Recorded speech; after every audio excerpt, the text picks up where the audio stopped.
नमस्कार, राम राम। आज के इस वीडियो में मैं अंशु सिंह आप सभी का स्वागत करती हूँ गुरुकुल एजुकेशन के इस प्लेटफॉर्म पे। आज के इस वीडियो में हम पढ़ने जा रहे हैं सोजे वतन। इसमें प्रेमचंद ने 5 कहानियां लिखी हैं। उसमें से पहली कहानी यही मेरा वतन, उस पर मैंने वीडियो बनाया है, आप जाकर उसे देख सकते हैं सर्च करके भी, या फिर डिस्क्रिप्शन में लिंक दिया गया है, आप उस पर क्लिक करके भी इस वीडियो को देख सकते हैं। इसके अलावा आज के इस वीडियो में हम पढ़ने जा रहे हैं शोका का पुरस्कार, जो कि सोजे वतन की दूसरी कहानी है। ये कहानी बहुत ही रोचक है और साथ में ही एग्जाम के दृष्टिकोण से भी यह बहुत इंपॉर्टेंट है। तो वीडियो को बिना स्किप किए हुए देखें, और अगर चैनल पर आप नए हैं तो जल्दी से जल्दी चैनल को सब्सक्राइब जरूर करें, ताकि जल्दी से जल्दी वीडियो की नोटिफिकेशन आप तक पहुंच जाए, और साथ में ही गुरुकुल एजुकेशन के इस फैमिली को 1000 के पार लेकर चले। तो आप जल्दी से चैनल को सब्सक्राइब जरूर करके जाइएगा, और हाँ, वीडियो अच्छा लगे तो लाइक शेयर जरूर करिएगा। इस कहानी के विषय में मैं थोड़ी सी जानकारी आपको दे देती हूँ। इसमें एक व्यक्ति है जिसकी शादी हो चुकी है, लेकिन वह व्यक्ति दूसरी लड़की से प्रेम करता है, लेकिन उस व्यक्ति का मिलन जो है उसकी पत्नी से होता है, ना कि उस प्रेमिका से। उस व्यक्ति का दिल टूटा है, पर फिर भी वही दुख उसका पुरस्कार होता है, और अंत में उसे एक अच्छा सा पुरस्कार भी मिलता है। इसीलिए ही कहा गया है शोका का पुरस्कार। तो आज कहानी को डिटेल में जानेंगे और क्या कैसे हुआ उसे भी जानेंगे। तो सोजे वतन में प्रेमचंद द्वारा जो लिखी गई कहानी है शोका का पुरस्कार, उसे आज हम पढ़ते हैं। श्री गणेश करते हैं आज के इस वीडियो का। आज 3 दिन गुजर गए। शाम का वक्त था। मैं यूनिवर्सिटी हॉल से खुशी खुशी चला आ रहा था। मेरे सैकड़ों दोस्त मुझे बधाइयां दे रहे थे। मारी खुशी के मेरी बाछें खिली जाती थी। मेरी जिंदगी की सबसे प्यारी आरज़ू कि मैं एमए पास हो जाऊं पूरी हो गई थी, और ऐसी खूबी से जिसकी मुझे तनिक भी आशा न थी। मेरा नंबर अव्वल था। वाइस चांसलर ने खुद मुझसे हाथ मिलाया था और मुस्कुराकर कहा था कि भगवान तुम्हें और भी बड़े कामों की शक्ति दे। मेरी खुशी की कोई सीमा न थी। मैं नौजवान था, सुंदर था, स्वस्थ था। रुपए पैसे की मुझे कोई इच्छा नहीं थी और न कुछ कमी। माँ बाप बहुत कुछ छोड़ गए थे। दुनिया में सच्ची खुशी पाने के लिए जिन चीजों की जरूरत है वह सब मुझे प्राप्त थी, और सबसे बढ़कर पहलू में एक हौसलामंद दिल था जो ख्याति प्राप्त करने के लिए अधीर हो रहा था। घर आया। दोस्तों ने यहाँ भी पीछा न छोड़ा। दावत की ठहरी। दोस्तों की खातिर तवज्जो में 12 बज गए। यहाँ पर थोड़ी सी शॉर्टकट में मैं आपको बता दूं कि यह व्यक्ति जो है एमए पास करने के लिए उत्साहित था, और वह हो भी गया, बहुत अच्छे नंबरों से पास हो गया। दोस्तों को दावत देकर खिला पिलाकर उसे 12 बज गए, और जब वह घर आया तो आगे की कहानी इस प्रकार से।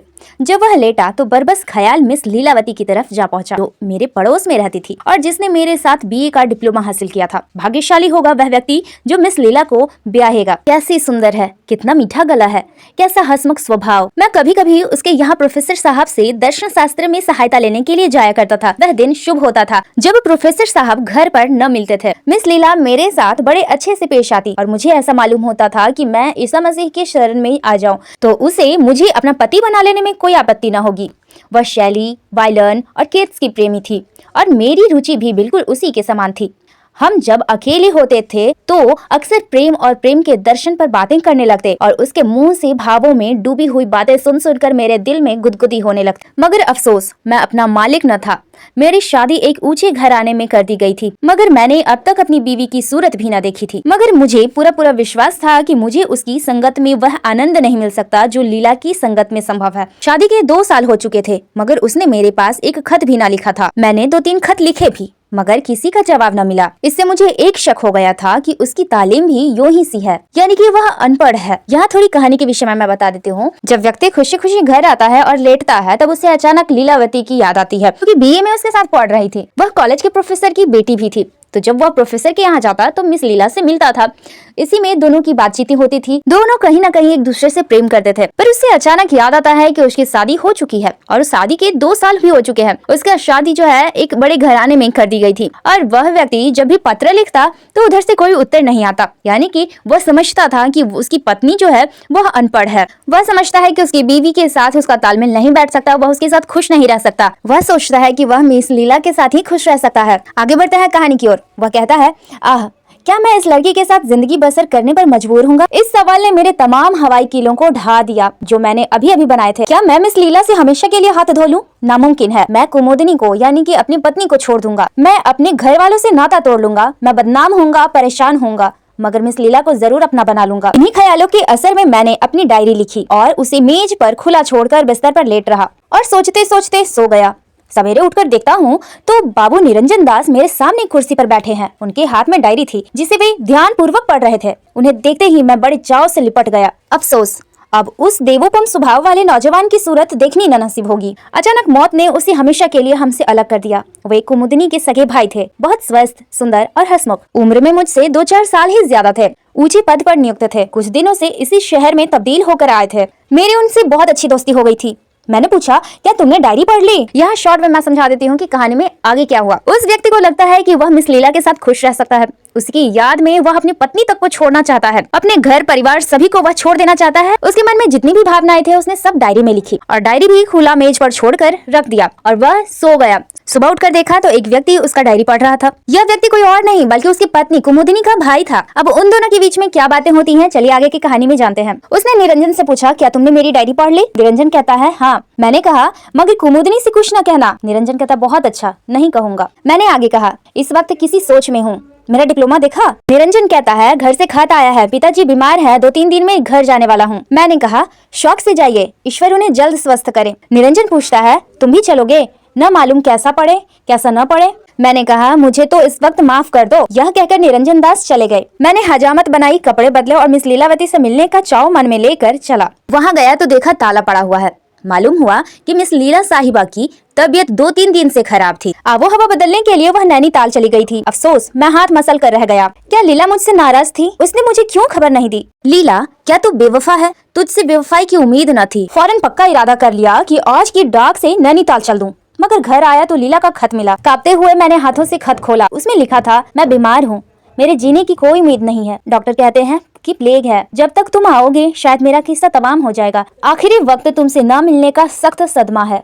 मेरी याद दिल में कायम रखना। मुझे सख्त अफसोस है कि मैं तुमसे मिलकर नहीं आई। मेरा कसूर माफ करना और अपनी अभागिनी लीला को भूला मत देना। खत मेरे हाथ से छूटकर गिर पड़ा। दुनिया आंखों में ही अंधेर हो गई। मुंह से ठंडी आह निकली। बिना एक क्षण गवाए मैंने बिस्तर बांधा और नैनीताल चलने को तैयार हो गया। घर से निकला ही था कि प्रोफेसर बोस से मुलाकात हो गई। कॉलेज से चले आ रहे थे, चेहरे पर शोक लिखा हुआ था। मुझे देखते ही उन्होंने जेब से एक तार निकालकर मेरे सामने फेंक दिया। मेरा कलेजा धक से हो गया, आंखों में अंधेरा छा गया। तार कौन उठाता है? हाय, मार कर बैठ गया। लीला तो इतनी जल्द मुझसे जुदा हो गई। साथियों, मैंने यहाँ कहानी के विषय में थोड़ा यहाँ समझा देती हूँ। यह व्यक्ति ने एक डायरी लिखा अपने मन भाव को व्यक्त करने के लिए। उस डायरी को निरंजन दास नामक उसके साले ने पढ़ लिया। इस व्यक्ति ने कहा कि कुमुदिनी को इस बारे में मत बताना। उसने कहा ठीक है, लेकिन वह व्यक्ति घर जाने वाला था 2-3 दिन में, क्योंकि उसके पिताजी का तबीयत खराब था, तो वह चला जाता है। और इधर यह मिस लीला से मिलने के लिए अच्छे से तैयार होकर चल पड़ता है। मिस लीला के घर तो ताला लगा हुआ था। उन्हें एक खत मिलता है जिसमें लिखा था कि उसे प्लेग है और वह आनन फानन में नैनीताल गई हुई है। वह अब कुछ ही मिनटों की मेहमान है। यह सारी बातें उसे पता चलती है तो वह व्यक्ति बहुत दुखी हो जाता है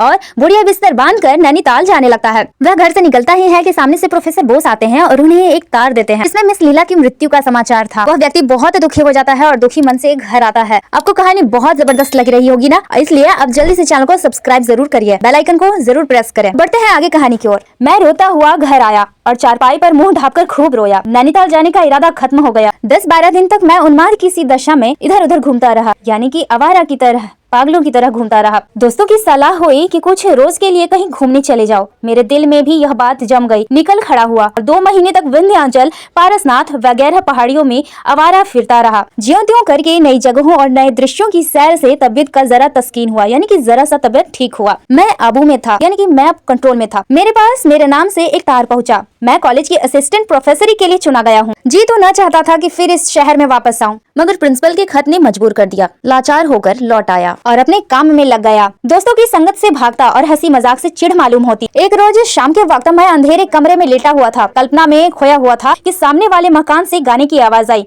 आह, क्या आवाज थी!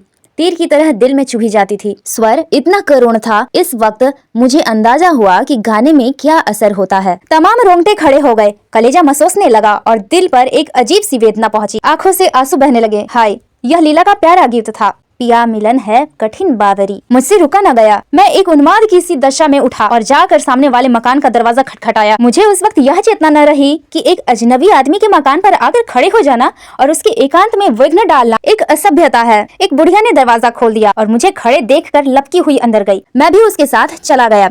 कमरे में सुंदर तस्वीरें लटक रही थी और एक 16-17 साल का सुंदर नौजवान जो मसनद के करीब, यानी कि एक तकिए के करीब बैठा हुआ हारमोनियम पर गा रहा था। मैं कसम खा सकता हूँ कि ऐसा सुंदर स्वस्थ नौजवान मेरी नजर में कभी नहीं गुजरा। वह व्यक्ति चाल ढाल से सिख मालूम होता था। मुझे देखते ही चौंक पड़ा और हारमोनियम छोड़कर खड़ा हो गया। शर्म से सिर झुका लिया और कुछ घबराया सा नजर आया। मैंने साफ कहा, माफ कीजिए, मैंने आपको बड़ी तकलीफ दी। आप इस फन के उस्ताद मालूम होते हैं। खासकर जो चीज अभी आप गा रहे थे वह मुझे पसंद है। नौजवान ने मुझे अपनी बड़ी बड़ी आंखों से मुझे देखा, सर नीचा कर लिया और होठों से कुछ अपनी नौसिखियापन बात कही। मैंने आगे पूछा, आप यहाँ कब से हैं? नौजवान ने कहा 3 महीने के करीब होता है। मैंने आगे पूछा, आपका शुभ नाम? नौजवान कहता है, मुझे मेहर सिंह कहते हैं। वहाँ हम दोनों में बातचीत हुई। बातचीत से मालूम हुआ कि वह पंजाब का रहने वाला है और यहाँ पढ़ने के लिए आया हुआ है। शायद उसे डॉक्टरों ने सलाह दी थी कि पंजाब की आबोहवा उसके लिए ठीक नहीं है। मैं दिल में संकोच कर रहा था कि एक स्कूल के लड़के के साथ बैठकर ऐसी बातें कर रहा हूँ, मगर संगीत के इस प्रेम ने इस ख्याल को रहने दिया। हम दोनों के परिचय हो जाने के बाद मैंने फिर प्रार्थना की कि वही चीज छेड़िए जो वह गा रहा था, उसे फिर से गाए। मेहर सिंह ने आंखें नीचे करके जवाब दिया कि अभी मैं बिल्कुल नौसिखिया हूँ। मैंने कहा, यह तो आप अपनी जबान से कहिए। मेहर सिंह कहता है, आप कुछ फरमाएं, हारमोनियम हाजिर है। मैंने कहा, इस फन में बिल्कुल कोरा हूँ, मुझे बिल्कुल नहीं आता, वरना अब की फरमाइश जरूर पूरी करता। इसके बाद मैंने बहुत आग्रह किया, मगर मेहर सिंह झेपता ही रहा, यानी कि मुझे नकारता रहा। मुझे स्वभावतः शिष्टाचार से घृणा है। हालांकि इस वक्त मुझे रूखा होने का कोई हक न था, मगर जब मैंने देखा कि यह किसी तरह भी नहीं मानेगा तो जरा रुखाई से बोला, खैर जाने दीजिए, मुझे अफसोस है कि मैंने आपका बहुत वक्त बर्बाद कर दिया, मुझे माफ कीजिए।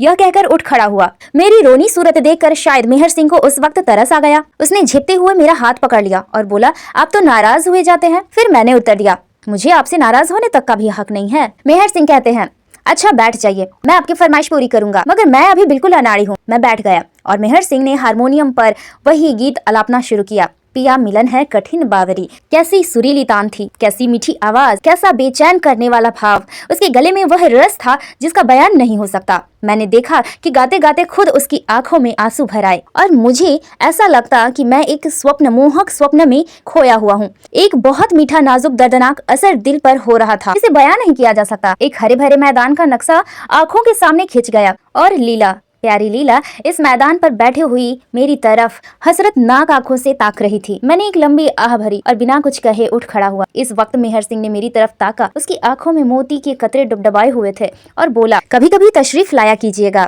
मैंने सिर्फ इतना जवाब दिया, मैं आपका बहुत कृतज्ञ हूँ। धीरे धीरे मेरी हालत ऐसी हो गई कि जब तक मेहर सिंह के यहाँ जाकर 2-4 गाने न सुन लूं, जी को चैन न आता। शाम हुई और जा पहुँचा। कुछ देर तक गानों का बहार लूटता और तब उसे पढ़ाता। ऐसे ज़हीन और समझदार लड़के को पढ़ाने में मुझे खास मजा आता था। मालूम होता था कि मेरी एक एक बात उसके दिल पर नक्श हो रही है। जब तक मैं पढ़ाता वह पूरी जी जान से कान लगाए बैठा रहता। जब उसे देखता पढ़ने लिखने में डूबा हुआ पाता। साल भर में ही अपने भगवान के दिए हुए ज़हन की बदौलत से उसने अंग्रेजी में अच्छी योग्यता प्राप्त कर ली। मामूली चिट्ठियां लिखने लगा और दूसरे साल वह अपने स्कूल के कुछ छात्रों से बाजी ले गया। सभी उसके अक्ल पर हैरत करते। मेहर सिंह इतना सीधा था कि उसकी झूठ मूठ में भी किसी ने कभी उसकी शिकायत नहीं की थी। वह तो सारे स्कूल की उम्मीद और रौनक था, लेकिन बावजूद सिख होने के उसे खेलने कूदने में कोई रुचि न थी। मैंने उसे कभी क्रिकेट में नहीं देखा। जब शाम होता वह घर आ जाता और पढ़ाई लिखाई में लग जाता। यहाँ दोस्तों मैं कहानी के विषय में थोड़ा बता देती हूँ। जब उस व्यक्ति ने गाना सुना जो कि लीलावती गाया करती थी, वही गाना दूसरे कहीं से आवाज आ रही थी उसकी, तो वह व्यक्ति जाकर सामने वाले मकान में जाकर खटखटाने लगता है और देखता है कि एक लड़का वह गाना गा रहा है, लेकिन इस व्यक्ति के जाते ही वह चुप हो जाता है और उसके आग्रह करने पर भी वह नहीं गाता। यह व्यक्ति हार पार कर जा ही रहा था और उसकी रोंदी सूरत देखकर वह व्यक्ति जो था मेहर सिंह, वह गाने को तैयार हो जाता है। उसने वह गाना गाया। उसके गाते ही वह व्यक्ति ख्यालों में डूब जाता है। इस प्रकार से दोनों में परिचय होता है। अब यह व्यक्ति रोज उसके यहाँ 2-4 गाने सुनता मेहर सिंह के यहाँ और उसे पढ़ाता भी। उस व्यक्ति के पढ़ाने से मेहर सिंह स्कूल में टॉपर होता जा रहा था। उसकी अंग्रेजी पर अच्छी पकड़ होती जा रही थी। दोनों में अच्छी दोस्ती चल रही थी। अब कहानी की ओर आगे बढ़ते हैं। मैं धीरे धीरे उससे इतना हिलमिल गया कि बजाय शिष्य के उसको अपना दोस्त समझने लगा। उम्र के लिहाज से उसकी समझ आश्चर्यजनक थी। उसकी उम्र 16-17 से ज्यादा न थी, लेकिन दुर्बोध कवियों की कल्पनाओं और कोमल भावों की उसके सामने व्याख्या करता तो मुझे उसकी भंगिमा से ऐसा मालूम होता कि वह एक एक बात बारीकी से समझ रहा है। एक दिन मैंने उससे पूछा, मेहर सिंह तुम्हारी शादी हो गई? मेहर सिंह ने शर्माकर जवाब दिया, अभी नहीं। मैंने फिर पूछा, तुम्हें कैसी औरत पसंद है? मेहर सिंह ने कहा, मैं शादी करूंगा ही नहीं। मैंने पूछा, क्यों? मेहर सिंह ने जवाब दिया, मुझ जैसे जाहिल गवार के साथ शादी करना कोई औरत पसंद ना करेगी। मैंने उससे कहा, बहुत कम ऐसे नौजवान होंगे जो तुमसे ज्यादा लायक हों या तुमसे ज्यादा समझ रखते हों। मेहर सिंह ने मेरी तरफ अचंभे से देखकर कहा, आप दिल्लगी करते हैं, यानी कि आप मजाक करते हैं? मैंने कहा, दिल्लगी नहीं है, मैं सच कहता हूँ। मुझे खुद आश्चर्य होता है कि इतने दिनों में तुमने इतनी योग्यताएं कैसे पैदा कर ली। अभी तुम्हें अंग्रेजी शुरू किए हुए 3 बरस से ज्यादा नहीं हुए। मेहर सिंह कहता है, क्या मैं किसी पढ़ी लिखी लेडी को खुश नहीं रख सकूंगा? मैंने जोश से कहा, बेशक। गर्मी का मौसम आ गया था। मैं हवा खाने के लिए शिमला गया हुआ था। मेहर सिंह भी साथ में था। वहीं मैं बीमार पड़ गया। तमाम जिस्म में फफोले पड़ गए, पीठ के बल चारपाई पर पड़ा रहता। उस वक्त मेहर सिंह ने जो जो एहसान किए वह मुझे सब याद है। डॉक्टरों ने मेरे कमरे में आने जाने के लिए मना किया, परंतु मेहर सिंह आठों पहर मेरे पास ही रहता। वह मुझे खिलाता पिलाता, रात रात भर चारपाई के करीब बैठकर जागते रहता। सगा भाई भी ऐसी सेवा न करता। एक महीना गुजर गया, मेरी हालत रोज रोज बिगड़ती जाती थी। एक रोज मैंने डॉक्टरों को मेहर सिंह से कहते हुए सुना कि इनकी हालत नाजुक है। मुझे लगा अब मैं नहीं बचूंगा, लेकिन मेहर सिंह मेरी ऐसी सेवा में लगा हुआ था कि वह मौत के मुंह से मुझे निकाल लाएगा। एक रोज मैं कमरे में लेटा हुआ था कि मुझे सिसकने की आवाज आई। वहाँ मेहर सिंह को छोड़कर और कोई नहीं था। मैंने मेहर सिंह से पूछा, मेहर सिंह तुम रोते हो? मेहर सिंह चुप होकर जवाब देता है, नहीं, रोऊं क्यों? और मेरी तरफ बड़ी दर्द भरी आंखों से देखा। मैंने कहा, तुम्हारे सिसकने की आवाज आई। मेहर सिंह ने कहा, वह कुछ बात नहीं थी, घर की याद आ गई थी। मैंने कहा, सच बोलो। मेहर सिंह की आंखें फिर से डबडबा गईं। वह अपने मेज से अचानक आईना उठाकर मेरे सामने रख दिया। हे नारायण, मैं खुद अपने आप को न पहचान पा रहा था। चेहरा इतना बदल गया था और चेचा की बदनुमा दागों ने सूरत बिगाड़ दी थी। अपनी यह बुरी हालत देखकर मेरी आंखें डबडबा गईं। वह सौंदर्य जिस पर मुझे इतना गर्व था बिल्कुल विदा हो गया। मेरी हालत बेहतर हो गई थी। अब मैं शिमला से वापस आने की तैयारी कर रहा था। मेहर सिंह उसी रोज मुझसे विदा होकर अपने घर चला गया। मेरी तबीयत बहुत उचाट हो रही थी। असबाब सब बन चुका था कि एक गाड़ी मेरे दरवाजे पर आकर रुकी। उसमें से कौन उतरा? मिस लीला। मेरी आंखों को विश्वास नहीं हो रहा था। चकित होकर मैं ताकने लगा। रुकिए, यहाँ तक की कहानी मैं आपको समझा देती हूँ। पहले यहाँ क्या हुआ था कि मेहर सिंह के साथ यह उसकी अच्छी दोस्ती बढ़ गई थी। ये दोनों शिमला गए हुए थे और वहाँ इसकी तबीयत खराब हो जाती है। इस व्यक्ति को चेचक हो जाता है, जिसके कारण से उसके शरीर पर फफोले पड़ जाते हैं। इसको मृत्यु के मुंह से निकाल कर मेहर सिंह ही लाता है, क्योंकि मेहर सिंह इसकी बहुत देखरेख करता है। उसी की सेवा से यह व्यक्ति जल्दी ही ठीक हो जाता है और उसी रोज मेहर सिंह उससे विदा लेकर घर चला जाता है। और वह व्यक्ति कुछ दिनों के बाद शिमला से वापस जाने को तैयार होता है। और जैसे ही वह बोरिया बिस्तर बांधकर रेडी होता है, उसी समय एक गाड़ी उसके दरवाजे पर आकर रुकती है। उसमें से निकलता कौन है? तो वह मिस लीला निकलती है। मिस लीला को देखते ही वह अचानक से वह हक्का बक्का रह जाता है। उसे आश्चर्य हो जाता है। वह देखता है, लेकिन मिस लीला सामने से आकर उसे सलाम करती है और उसे हाथ मिलाती है। दोस्तों, इतना तो कहानी आप समझ गए होंगे। अब बढ़ते हैं आगे कहानी की ओर। और अच्छा, कहानी आपको अच्छा लगे तो जल्दी से जल्दी सब्सक्राइब जरूर करके जाइएगा। मैंने बौखलाहट में हाथ तो बढ़ा दिया, लेकिन यकीन नहीं हुआ कि मैं सपना देख रहा हूँ या हकीकत है। लीला के गालों पर वह लाली न थी, वह चुलबुलापन नहीं था, बल्कि वह बहुत गंभीर और पीली पीली सी हो रही थी। उसने मुझे हैरान देखकर कहा, तुम कैसी जेंटलमैन हो कि एक शरीफ लेडी को बैठने के लिए कुर्सी भी नहीं देते। मैंने झट से कुर्सी लाकर दी और मुझे लग रहा था कि मैं अभी भी सपना देख रहा हूँ। लीलावती कहती है, शायद तुम मुझे भूल गए। मैंने कहा, भूल तो उम्र भर नहीं सकता, मगर आंखों को एतबार नहीं आता। लीला कहती है, तुम तो बिल्कुल पहचान में नहीं आते। मैंने कहा, तुम भी तो वह नहीं रही, मगर आखिर यह भेद क्या है? क्या तुम स्वर्ग से लौट आई? लीला कहती है, मैं तो नैनीताल में अपने मामा के यहाँ थी। मैंने कहा, और वह चिट्ठी मुझे किसने लिखी थी और तार किसने दिया था? लीला कहती है, मैंने ही। मैंने कहा, क्यों?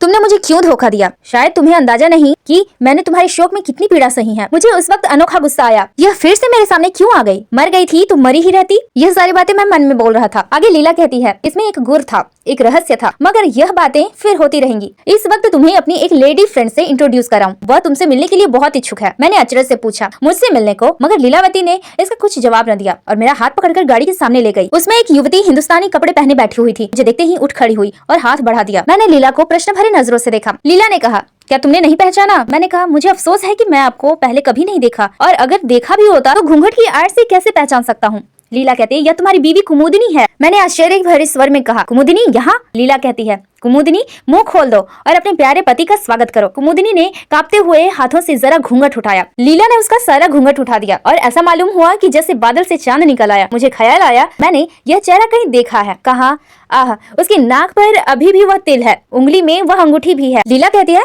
क्या सोचते हो? और पहचाना? मैंने कहा, मेरी अक्ल कुछ काम नहीं करती। हुबहू यही हुलिया मेरे एक प्यारे दोस्त मेहर सिंह का है। लीला मुस्कुरा कर कहती है, तुम तो हमेशा निगाह के तेज बनते थे, इतना भी नहीं पहचान सकते? मैं खुशी से फूल उठा और कहा, कुमुदिनी मेहर सिंह के भेष में। मैंने उसी वक्त उसे गले लगा लिया और खूब दिल खोल कर प्यार किया। इन कुछ क्षणों में मुझे जो खुशी हुई उसके मुकाबले में जिंदगी भर की खुशियां हेच है, यानी कि ना के बराबर है। हम दोनों आलिंगन पाश में बंधे रहे। कुमुदिनी, प्यारी कुमुदिनी के मुंह से आवाज न निकलती थी, लेकिन हाँ, आंखों से आंसू जरूर बह रहे थे। मिस लीला बाहर खड़ी होकर कोमल आंखों से यह दृश्य देख रही थी। मैंने उसके हाथों को चूमकर कहा, प्यारी लीला, तुम सच्ची देवी हो। जब तक जिएंगे तुम्हारे कृतज्ञ रहेंगे। लीला के चेहरे पर एक हल्की सी मुस्कुराहट दिखाई दी और मुस्कुराकर बोली, अब तो शायद तुम्हें मेरे शोक का काफी पुरस्कार मिल गया। तो साथियों, यहाँ कहानी के अंत में क्या होता है मैं आपको बताती हूँ। मिस लीला उस व्यक्ति के घर के सामने अचानक ही आती है। पहले तो उन दोनों में काफी बातचीत होती है। आपको याद हो तो मिस लीला उसकी प्रेमिका थी, इसलिए उसके चले जाने से वह काफी दुखी था, लेकिन अचानक आ जाने पर आश्चर्यचकित भी होता है। वह जानना चाहता है कि उसने तार क्यों भेजा था। ये सारी बातें मिस लीला ने कहा कि बाद में होती रहेंगी, यानी कि सारी बातें बाद में बताऊंगी। मिस लीला अपनी एक दोस्त को उस व्यक्ति से मिलवाने के लिए लाती है। जब इस व्यक्ति ने उस लेडी को देखा तो वह आश्चर्यचकित हो गया। वह औरत कोई और नहीं थी, वह कुमुदनी उसकी बीवी थी, और कुमुदनी ही मेहर सिंह है, जो कि उस व्यक्ति का दोस्त है, जो उसके साथ पढ़ता था, उसे गाना सुनाता था और उसकी सेवा भी करता था। उसकी तबीयत खराब होने पर उसकी सेवा की थी। वही मेहर सिंह उसकी बीवी कुमुदनी है। सारी बातें जानकर वह आश्चर्यचकित हो जाता है और उसके गले लग जाता है। वह व्यक्ति बहुत खुश हो जाता है। वह व्यक्ति मिस लीला का धन्यवाद करता है। मिस लीला भी मुस्कुराकर उसे कहती है, अब तो शायद तुम्हें मेरे शोक का काफी पुरस्कार मिल गया होगा। इसका मतलब है कि जब वह व्यक्ति मिस लीला से दूर हो गया था, उसकी मृत्यु का समाचार सुनकर वह दुखी हो गया था और वे दोनों अलग हो गए थे, वह उस व्यक्ति के लिए बहुत बड़ा शोक था। लेकिन जब उसकी पत्नी कुमुदनी मेहर सिंह की भेष में मिलती है, तब उसे आश्चर्य होता है और वह बहुत खुश होता है। इसीलिए ही कहा गया है शोक का पुरस्कार, यानी कि दुख तो हुआ उसे, लेकिन उसके बदले में उसे बहुत बड़ा पुरस्कार मिला। उसकी पत्नी उसके साथ हो गई। तो यही कहानी था। आपको लास्ट में बहुत मजा आया होगा। आपको भी जरूर आश्चर्य हुआ होगा कि मेहर सिंह ही कुमुदनी थी, जो कि उसकी बीवी थी। वह व्यक्ति उसे मेहर सिंह समझकर उसे पढ़ाता था। अब उसकी पत्नी अनपढ़ नहीं है, वह बहुत अच्छी पढ़ी लिखी है। तो इस प्रकार से प्रेमचंद की कहानी बहुत मजेदार थी। आज की कहानी ज्यादा ही मजेदार थी। आपको कैसा लगा कहानी, आप कमेंट में बताइए, और चैनल को जरूर से जरूर सब्सक्राइब करिए, लाइक करिए वीडियो को और शेयर करिए दोस्तों के साथ। और साथियों, साथ में आपको याद रखना होगा कि ये एग्जाम के दृष्टिकोण से भी महत्वपूर्ण है, इसलिए एग्जाम के लिए आपको इसे पढ़ना है। आप इसे अच्छे से समझिए और एग्जाम के लिए प्रिपेयर हो जाइए। दोस्तों को भी शेयर करिए वीडियो, ताकि उनका भी एग्जाम क्लियर हो। तो आज के लिए तो बस इतना ही। फिर से मिलेंगे नए वीडियो में नए टॉपिक के साथ। तब तक के लिए जय हिंद, जय भारत।